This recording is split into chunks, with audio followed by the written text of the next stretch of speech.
New client. Honda. So, pass muna natin to Honda Mobilio. So, makikita nyo bangga yung likod niyan. Ayan. Tama rin yung bumper sa likod. Tama rin yung bumper sa harap. Tapos yung pinaka-fender na may tama rin. So, ayan guys.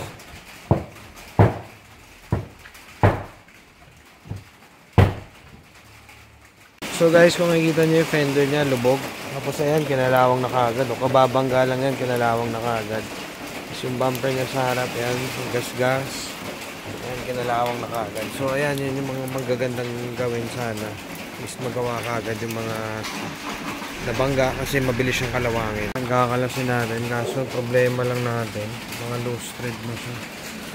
Ayan, ayan natin ang kakalasin. Ayaw na. Ayaw na umiikot. Makakalas-kalasin muna natin guys para malatero na natin yung likod.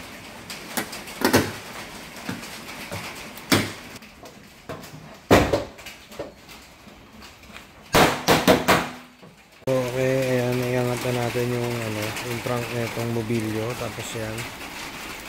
Tapos dito naman sa side na to, kung makikita nyo, lukot po yung kanyang fender before, maayos na. Ito. Kasi yung mga tama ng kanyang bumper.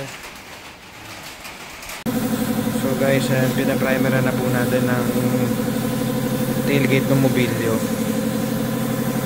So bali guys, ayan na po yung pintuan natin. Ayan, nagpa-primer na po tayo. Tapos ito yung fender, tsaka yung bumper natin. So, ayan guys, kung makikita nyo yung tailgate ng ating mobilyo, naka-pondo. Pondo pa lang po yan. So, mga ilang layers pa po yan. Quality materials lang po ginagamit natin. Again, ulitin ko lang. Hindi natin kaya tapatan yung mga tigo 1.5 per panel dahil quality materials nga po ginagamit natin. Hindi tayo gumagamit ng mga China or any other substandard materials.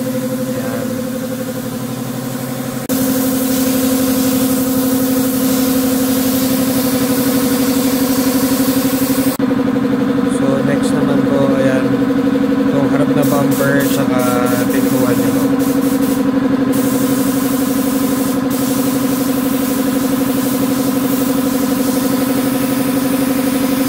Ayan guys, bale curing time na lang, natapos na natin itong mobilyo natin. So message lang kayo sa page namin kung gusto nyo magpa-estimate or dalhin nyo dito kasi iba-iba po yung per paneling. Merong isang panel nga pero grabe naman yung latero. So ayun, para ma-estimate natin ang tamas, depende rin sa paint condition.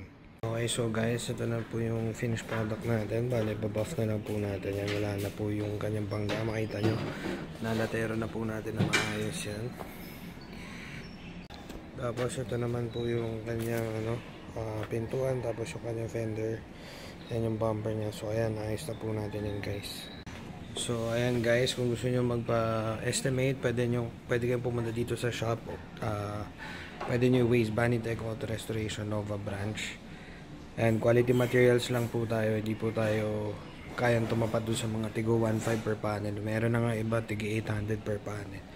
Hindi natin kayang tapatan nyo kasi quality materials po tayo, pati quality yung gawa po natin.